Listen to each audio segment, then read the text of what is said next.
बिस्मिल्लाहिर्रहमानिर्रहीम। अस्सलाम वालेकुम नाज़रीन कराम, बहुत बड़ी डेवलपमेंट है कि पाकिस्तान की मिलिट्री इस्टेब्लिशमेंट की ऑफ़र आई है इमरान खान के लिए, और ऑफ़र आई है जनाब अंसार अब्बासी साहब जो कि टाउटे ख़ास हैं, और वैसे तो वो दरूद शरीफ पढ़ते हैं और जो है हदीस भी ट्वीट करते हैं, लेकिन वो सजदा ज़मीनी खुदाओं को करते हैं। वो क्या ऑफ़र है वो पूरी डिटेल आपके सामने रखते हैं।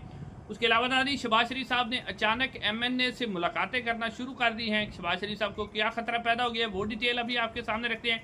अडयाला जेल के अंदर आज एक अहम तरीन शख्सियत जो है वो अडयाला जेल गई है। कौन सी अहम शख्सियत है वो आपके सामने रखते हैं। लेकिन नाज़रीन, सबसे पहले आपको ये बताते चलें कि जो मखसूस नशिस्तों का केस है ना, उसके अंदर आज हामिद खान साहब ने जो बातें की है ना, हामिद खान साहब ने आईनी बेंच को मुकम्मल तौर पर झंझोड़ के रख दिया है। हालांकि पता तो है कि आईनी बेंच एक अस्करी बेंच है, फैसला तो उसने वही देना है जो ऊपर से उसको मिलेगा और दीवार पे लिखा हुआ फैसला है। लेकिन हामिद खान साहब ने कम से कम आज जो है नाम लेकर कहा कि जिस तरह पाकिस्तान तहरीक इंसाफ के साथ इलेक्शन कमीशन ऑफ पाकिस्तान ने जिस तरह का सलूक किया, इस्टेब्लिशमेंट का बाकायदा उन्होंने नाम लिया कि इस्टेब्लिशमेंट ने किस तरह पाकिस्तान तहरीक इंसाफ को एक आईनी हक से महरूम किया, जोर जबरदस्ती की। काजी फैज ईसा साहब का नाम उन्होंने लेकर किया कि काजी फैज ईसा साहब ने 13 जनवरी का जो फैसला दिया था वो इस चीज़ की बुनियाद बना कि पूरा इलेक्शन जो है वो मुकम्मल तौर पर जो है कंप्रोमाइज़ हो गया। और साथ साथ जो है उन्होंने ये कहा कि अगर आपने इस असल मामले की बुनियाद तक पहुंचना है तो इस असल मामले की बुनियाद काजी फैज ईसा साहब का वो मकरूह किरदार है जो उन्होंने 13 जनवरी को फैसला दिया। अब नाज़रीन, ये जो 13 जनवरी का फैसला था इसके अंदर हामिद खान साहब ने मुकम्मल तौर पर आईनी बेंच को झंझोड़ा। आईनी बेंच के सामने उन्होंने वो अखबारात के तराशे रखे, वो मीडिया की खबरें रखी जिसके अंदर वाज़े तौर पर ये खबरें लगी हुई थी कि किस तरह पाकिस्तान तहरीक इंसाफ को इलेक्शन के बुनियादी हक से महरूम किया गया। नाज़रीन, जस्टिस मोहम्मद अली मज़हर साहब और जस्टिस अमीनुद्दीन खान साहब, जस्टिस मोहम्मद अली मज़हर साहब 13 जनवरी के फैसले की जो है वो अपने डिफेंड करते हुए नज़र आए। जस्टिस अमीनुद्दीन खान शर्मिंदा नज़र आए। उनके चेहरे के तस्वुरात हामिद खान साहब ने आज जो बातें रखी सामने, और जिस तरह उन्होंने कहा कि पेशावर हाई कोर्ट का जब फैसला आया था उसके बाद 12 जनवरी को 13 जनवरी को सुप्रीम कोर्ट ऑफ पाकिस्तान के अंदर फैसला चैलेंज हुआ था। काजी फैज ईसा साहब ने मुझे पैगाम भेजा था कि अगर आप 13 हामिद खान साहब कहते हैं कि मैंने उन्हें कहा था कि आप इसके ऊपर हमें वक्त दें, जो पेशावर हाई कोर्ट का फैसला उसे बरकरार रखें और इलेक्शन के बाद के लिए इसकी समाअत रख लें। लेकिन हामिद खान साहब कहते हैं कि काजी फैज ईसा साहब से मकरूह किरदार ने मुझे पैगाम दिया था कि अगर आप इसके ऊपर दलाल नहीं देंगे तो मैं यकतरफा फैसला कर दूंगा। यानी हामिद खान साहब ने आज मुकम्मल तौर पर आईनी बेंच को झंझोड़ के रख दिया है। आईनी बेंच जो है वैसे तो अस्करी बेंच है, फैसला तो उसने देना है, लेकिन हामिद खान साहब ने कोई कसर नहीं छोड़ी। अब नाज़रीन, से जो अगली खबर है बड़ी अहम खबर है, और वो खबर है अंसार अब्बासी साहब के हवाले से। अंसार अब्बासी साहब ने आज एक मशवरा दिया है, और ये मशवरा साहब अंसार अब्बासी साहब को जो भी खबर आती है इस्टेब्लिशमेंट की तरफ से आती है, तो अंसार अब्बासी साहब कहते हैं उन्होंने इमरान खान साहब को मशवरा दिया है कि इमरान खान साहब के पास भी एक शहबाज शरीफ साहब होना चाहिए जो इस्टेब्लिशमेंट के साथ उनके मामला ठीक करवाए। अंसार अब्बासी साहब मजीद कहते हैं कि इस तरह के आदमी जो हैं उसमें उन्होंने निशानदेही की है कि शाह महमूद कुरैशी साहब या बैरिस्टर गोहर जैसे शख्स होने चाहिए। अब नाज़रीन, अंसार अब्बासी साहब ने ये जो मशवरा दिया है कि इमरान खान को भी शहबाज शरीफ साहब बन जाना चाहिए, तो अब सवाल ये है कि क्या जो शहबाज शरीफ साहब, यानी वो कहते हैं कि जिस तरह शहबाज शरीफ साहब ने नवाज शरीफ साहब के लिए किया, तो शहबाज शरीफ साहब ने जो काम किया है वो, यानी जो शहबाज शरीफ साहब ने किया बूट पॉलिश की है, तो वो कहते हैं कि इमरान खान भी बूट पॉलिश करे। लेकिन सवाल ये है कि जो शहबाज शरीफ साहब ने काम किया, क्या उसके बाद नून लीग की सियासत बची है? नून लीग की सियासत मुकम्मल तौर पर ख़त्म हो गई है। शहबाज शरीफ साहब के इस करने की वजह से 3 दफ़ा का जो वज़ीर आज़म है नवाज शरीफ साहब, जो कि 3 दफ़ा वज़ीर आज़म मुंतखब हुआ है, आज उसकी कोई अहमियत नहीं है, कोई हैसियत नहीं है। वो लाहौर के अंदर जो लाहौर को डेकोरेट करना है उस कमेटी के वो चेयरमैन बने हुए 3 दफ़ा के वज़ीर आज़म।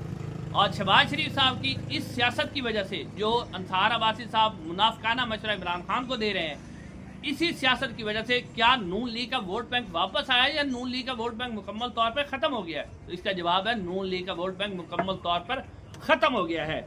यानी कि नून लीग की इस वक्त ये हैसियत है कि वो एक काउंसलर मुंतखब नहीं हो सकते। अब ये मशवरा दिया जा रहा है अंसार अब्बासी साहब के इमरान खान की तरफ, इमरान खान को, नाज़रीन, नून लीग के हवाले से आपको पता ही है कि नवाज शरीफ साहब ने जब स्टैंड दिया था तो उसका वोट क्या था, लेकिन नून लीग का असल चेहरा ये है कि मेजर जनरल इरफान मलिक साहब, जिनके बारे में नवाज शरीफ साहब ने कहा था कि इन्होंने मेरी बेटी मरियम नवाज साहबा को स्मैश करने की धमकी दी थी, आज वही मेजर जनरल इरफान मलिक साहब जब पिंडी के अंदर आते हैं एक ओवर ब्रिज का इफ्तिताह करने के लिए, तो नून लीग के सारे MNAs MPAs साथ खड़े होते हैं और वो उनके आगे पीछे फिर रहे होते हैं।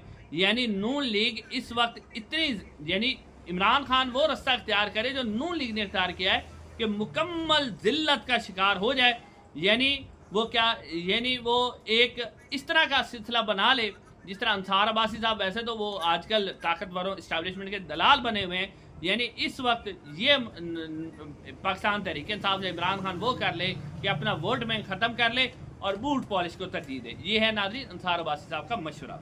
उसके बाद नाज़रीन से अगली खबर ये है कि शहबाज शरीफ साहब ने अचानक से MNA से मुख्तलिफ मुलाकातें शुरू कर दी हैं, और ये मुलाकातें वो क्यों कर रहे हैं वो डिटेल मैं आपके सामने रखता हूँ। नाज़रीन इकराम, शहबाज शरीफ साहब को कुछ MNAs ने कहा है कि बजट क्यों नहीं जो आपने पेश किया है, अवाम तो इसके ऊपर नाराज़ है और हम तो अपने हलकों में पहले ही नहीं जा सकते, हमें तो लोगों ने वोट पहले ही नहीं दिया हुआ, हम तो जो है फॉर्म 47 पे बने हुए हैं, तो अब अगर दोबारा आपने इस तरह का बजट दिया तो इस तरह के बजट पे तो हम वोट नहीं देंगे। तो शहबाज शरीफ साहब ने नाज़रीन इकराम अब फ़ौरन से मुलाकातें शुरू कर दी। 6-6 7-7 MNAs की डेली शहबाज शरीफ साहब उनसे मुलाकातें करते हैं और उन्हें बजट की मंजूरी के वक्त हाज़िरी मुकम्मल करने की हिदायत करते हैं कि आपने हर सूरत में पार्लियामेंट के अंदर हाज़िर होना है और आपकी हाज़िरी आपने यकीनी बनानी है। अब नाज़रीन साथ साथ ये भी शहबाज शरीफ साहब कर रहे हैं कि उन्हें भारी फंड्स, उन्हें कहा जा रहा है कि आप बजट के अंदर हाजिर हों और भारी फंड्स आपको दिए जाएंगे। MNA शिकायत कर रहे हैं कि फौज का बजट तो आपने 50% या 25% में इजाफा कर दिया, अफसरों की तनख्वाहों में 50% इजाफा कर दिया, तो हमारा क्या बनेगा। तो उन्हें कहा जा रहा है कि आपको तरक्याती फंड दिए जाएंगे, सिर्फ आप क्या करें कि जनाब आप बजट सेशन के अंदर हाजिरी मुकम्मल करें। तो ये अब शहबाज शरीफ साहब को खतरा पड़ा हुआ है कि कहीं मेरे MNA जी मेरा साथ ना छोड़ जाए, तो उन्हें बाकायदा तौर पर रिश्वत ऑफर की जा रही है। उसके अलावा नाज़रीन एक और अहम तरीन खबर है, और ये खबर यह है कि एक अहम तरीन शख्सियत जो है वो आज अडयाला जेल में पहुंची है। उसने पहुंचने की कोशिश की है लेकिन उसकी मुलाकात नहीं होने दी गई। नाज़रीन मखदूम जवेद हाशमी, ये आपको पता ही है कि मखदूम जवेद हाशमी साहब आजकल अपने YouTube चैनल पर मुख्तलिफ तरीके से इस्टेब्लिशमेंट के खिलाफ बोल रहे हैं और वो हमेशा से एंटी इस्टेब्लिशमेंट ही रहे हैं। नवाज शरीफ साहब के साथ थे तो एंटी इस्टेब्लिशमेंट थे, नवाज शरीफ साहब ने डील कर ली लेकिन उन्होंने डील की, फिर इमरान खान साहब के साथ आए तो 2018 में जब 2014 का धरना था तो उसके अंदर वो इमरान खान का साथ भी छोड़ गए कि शायद ये भी इस्टेब्लिशमेंट से डील करने वाले, उस वक्त ये तासुर भी बनाया गया कि इमरान खान को इस्टेब्लिशमेंट सपोर्ट कर रही, तो वो सब भी साथ छोड़ गए थे। लेकिन आज जो है वो जो है इमरान खान साहब से मुलाकात करने के लिए गए, लेकिन आप सूरत हाल देखें कि अडयाला जेल पहुंचने से पहले ही उन्हें रस्ते में पंजाब पुलिस ने रोक लिया। यानी पंजाब पुलिस ने यह ड्रामा अलहदा से बनाया हुआ है कि जेल पहुंचने से पहले वो लोग जो इमरान खान साहब से मुलाकात करने जा रहे हैं तो उन्हें पहले ही रोक लेते हैं। और ये कौन रुकवाता है, सबको पता है कि ऊपर से बैठे हुए कर्नल साहब हुक्म देते हैं कि रोक लो। नाज़रीन आखिर में बड़ी खबर जो आपको देनी है वो ये है कि इस वक्त पाकिस्तान के तमाम मसले मसाइल ख़त्म हो गए हैं, और सबसे जो बड़ी खबर है वो ये है कि field marshal general Asim Munir साहब की तस्वीर नाज़रीन शाया की गई है नए बैजेस के साथ, क्योंकि वो फील्ड मार्शल बन गए हैं। तो फील्ड मार्शल वाले बैज लगाकर उनकी तस्वीर जारी की गई है। इस वक्त पूरा मीडिया जो है, यानी आप देखें कि ये पाकिस्तान के हालात हैं कि पाकिस्तान में महंगाई ख़त्म हो गई, गुर्बत ख़त्म हो गई, पाकिस्तान की मईशत बेहतर होगी, पाकिस्तान में दहशतगर्दी और हर चीज़ ख़त्म हो गई। सिर्फ एक ही अहम तरीन खबर इस वक्त मीडिया चला रहा है कि field marshal general Asim Munir साहब की नई तस्वीरें जारी हुई हैं। यानी आप अंदाज़ा करें कि इस वक्त अहम मीडिया, मेन स्ट्रीम मीडिया खबरें क्या चला रहा है कि फील्ड मार्शल साहब की जी हम नई तस्वीरें जारी हुई हैं। तो ये अहम तरीन खबर थी, हमने सोचा कि आपको भी दे दें। इंशाल्लाह अगली वीडियो में मुलाकात होगी। अस्सलाम वालेकुम।